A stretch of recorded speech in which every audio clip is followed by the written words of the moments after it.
Thank you so very much. I have to warn you, I will be talking about Bitcoin. So I was about to say don't leave, right? Because so often discussions about Bitcoin are dreadfully dull. You can't understand any of it. There's a website called Clickhole, if you know it. It's wonderful. They ran a video the other day called "Watch this mumbling man explain Bitcoin," and he says, "What is Bitcoin? Bitcoin is a peer-to-peer currency. It travels around the world. It goes around on a thing called the blockchain." And more or less, that's the way most Bitcoin explanations take place, right? It's terrible. So I don't want to do that. I would like to explain it to you without using a lot of technical jargon at all, and explain why it's about a lot more than Bitcoin. It's about human liberation itself. So why is this important to me, and why is it impressed so? Because I only have like 12 minutes, and to speak like this is a once-in-a-lifetime opportunity for me. I had to choose whatever subject I want. This is important to me because Bitcoin destroyed everything I thought I knew about how the world works. I thought I knew everything there was to know about money. I thought I knew all about information. I thought I knew all about the relationship between governments and markets. I knew everything. And one thing I knew for sure is that there could be no such thing as Bitcoin. So when it was first sent to me in something like 2010, I deleted it. I thought, crazy, nutty, forget it. And it was sent to me again, later that year. Oh, here we go with the crazy Bitcoin nerds again. Forget it. And so on. I was incredulous towards this technology. And then it all changed for me. And I found myself very surprised. We live in an age of surprise, really. The world we live in now, nobody could have imagined would have existed 10 years ago. We keep, day to day being surprised by everything, and yet we're still weirdly surprised by surprise, right? So Bitcoin taught me something important. The value of humility, the importance of, keeping an open mind, and remembering that however much you think you know about a subject, there's probably things you don't know. So in the meantime, I became converted. And I've thought a lot about now why it worked. I found myself in a very weird position of embracing a technology and a reality that I did not understand. I just kind of threw myself into it. I thought, this is real. I don't know why it's real. I'm going to go with that. I wrote a lot of articles about it and that sort of thing. It's like that old Groucho Marx line, who are you going to believe, me or your own eyes, right? So I was in the position of finally just having to believe my own eyes instead of my intellect, right? But in the meantime, I've come around intellectually on it in a way that I think is a little bit unique, and I'd like to share that with you without using complicated descriptions of cryptography or whatever kind of blah, blah, blah people use to throw sand in your face, okay? So let's start this way, and I hope this works.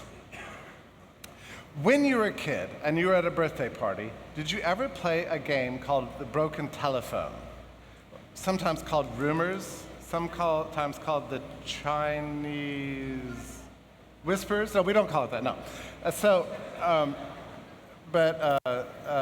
You know how the game works, right? So you get a group of kids lined up, and you give one of them a phrase. It could just be any phrase, like box turtles sleep underground and eat bugs in winter, And then they pass it to the next person, they pass it to the next person. After about the 10th person, it comes out on the other side, and the person writes down the phrase, and it turns out to be something completely different, like Jeffrey Tucker's speaking on Bitcoin at Voice and Exit, something like that. Just something completely unrelated. And it's shocking. It's shocking to the kids, shocking to everybody. And the reason is that a lot is lost in translation as the information moves from person to person. And the point of the game, of course, is to warn kids against gossip, right? And it's a good warning. It helps you understand that you have to be very distrustful of information you hear. It may not be accurate. But actually, I think it teaches us other things about the nature of information. Information is a very unusual thing. It's different from the physical world. In fact, I think you can divide the whole world conceptually between two kinds of goods, those which are scarce and those which are not scarce, or those which constitute the realm of ideas and that which embodies the realm of the material world. two very different things. So in the child's game, it's fascinating, right? One person has a bundle of information, passes it to the next child, but it's not really passing that information. It's an attempt to make a copy of that information and reproduce that information in another person's mind. So that's, I think, the first lesson we learned from the game, that information is reproducible infinitely. For example, if the child had passed his shoe, right, then that shoe would have left the possession of one person and entered into the possession of another person, because it's a scarce good. So there's a contest over the shoe. But with information, that's not really necessary. You just reproduce it. You can create a copy of it. Another thing we learn, and that's awesome, actually. It's like Jesus with the loaves and fishes or something, you know? It's like a guy shows up with loaves of fishes and says, well, Master, that's not enough to feed the multitudes. He says, not a problem. And through some means were never explained, you know, the masses were fed with just a couple of loaves of fishes, right? It's amazing. That's what information does. It feeds the multitudes with just one unit. That's awesome. Another thing that's notable about information that you get from the story is that it is malleable. When it passes from one person to another, it may not enter into their mind the same way that it left the mind of the other person. It doesn't really leave that mind, but it's not reproduced exactly the same way. And what's more interesting about it is that the individual mind can change that information into something else. And you can't do that with the physical world. It's only the information world that you can do that with.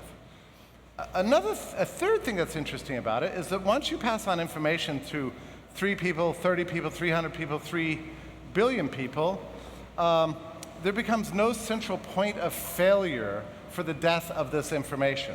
It becomes, there's a certain durability to the information.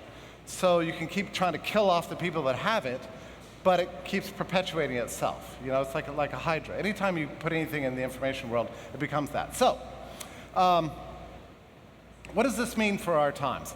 Well, we live in a digital age, the information age, they say, right? What we've been doing is migrating as much stuff as possible out of the physical world into the digital world. Why? Because it's more wonderful.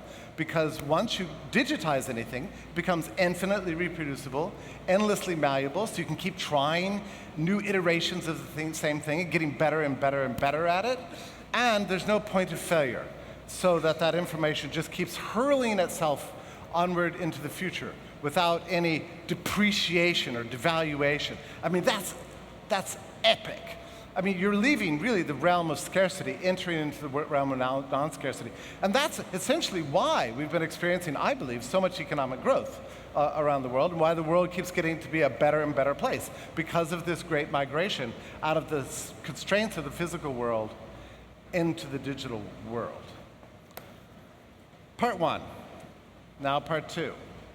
There's a problem as it relates to 2 critical institutions. We've never been able to figure out how to digitize 2 really critical functions of the nation state. 1 is law, and 2 is money. Because the sheer malleability of information means that it's not very good for law. Law, you want to be non-malleable. You want it to be indestructible. You want it to be maybe infinitely reproducible, but you don't really want it to be malleable. You want it to be the same in all places.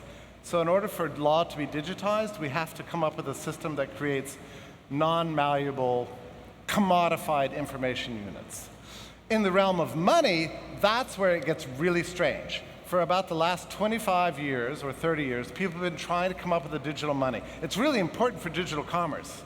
I mean, you can't forever be using these antique systems invented in the 1950s that rely on trust and credit cards that only involve the first world. They seriously limit people's. And by the way, I'm tired of having my credit card stolen. I'm sick of the whole thing.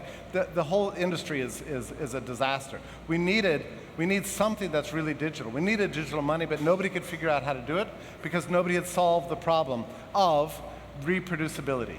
That's something you don't really want with money.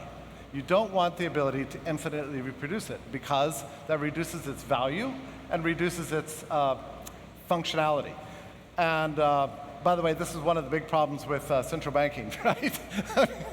I mean, you want money to be a scarce good. You want it to behave like physical property, not like digital property with infinite reproducibility. Okay, nonetheless, 20 years went by. In 2008, a white paper came out written by an anonymous programmer known as Satoshi Nakamoto, who proposed a solution to both the problem of digitization of law and the digitization of money. And the solution involves a ledger that is distributed all over the world. To get into that ledger and to make some difference in the ledger requires some proof of work that you've done. He chose CPU power. He wanted it to be a non-trust system, so you didn't have to know people's identities. So you use cryptography to encrypt that information, public key cryptography in particular. And the ledger lives simultaneously all over the world. It's not just in one small place, but it's all over the world. The result was something that was amazing, but perfectly valueless for 10 months until October the 5th of 2009, which I believe was the great hinge of history.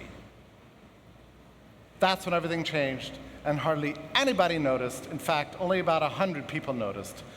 Bitcoin, which is the marker, the digital unit that causes the blockchain to work, the distributed ledger to work, obtained a value, obtained a market price. It was only 1/19 or so of 1 penny, but it doesn't matter. It doesn't matter if it was $1 trillion or only just this tiny micro unit. What matters is it suddenly had a price. My friends, what that told us was that this was actually possible, and that was awesome. From then, the rest of the history just writes itself, and really doesn't matter. It's just been a matter of people getting really excited about something. But the big change happened already in 2009. What does it mean for the future? I think it means the globalization of money, the inclusion of billions of people into the world financial economy who haven't previously been there, so they can contribute their value to the worldwide division of labor in ways that have never been possible. It raises the possibility of a non-contiguous creation and enforcement, voluntary enforcement of legal institutions we've traditionally associated with the nation state. It means the inclusion of all of humanity in the creation of new kinds of regimes that are voluntary and new kinds of associations like we've never seen before. In a sense, I think it's the most exciting thing that's ever happened to humanity. Let me take you back now to this children's game. Imagine if that first child with a bundle of information could have put that information in an unbreakable round glass and been able to hurl it across the room and it was caught by another person and could be read only by that person, and that person could have hurled it over to the next town and over to the next country, and that there were an infinite number of these little balls that were designed to convey certain commodified information units, and were traveling peer-to-peer all over the world. The game would change very dramatically. That's what's happening in our world right now as we're speaking. The blockchain is working. It is right now changing our world because it's fundamental. It upsets everything. It allows the commodification, individuation of non-forgeable information units that can be ported globally without regard to the nation state or any existing power structure in the world. Yes, there will be humps between now and there, but my friends, let us realize something amazing. We live in remarkable times. To be alive in the age of Bitcoin is necessarily to live in an age of optimism and surprise and bright hopes for humanity. Thank you very much.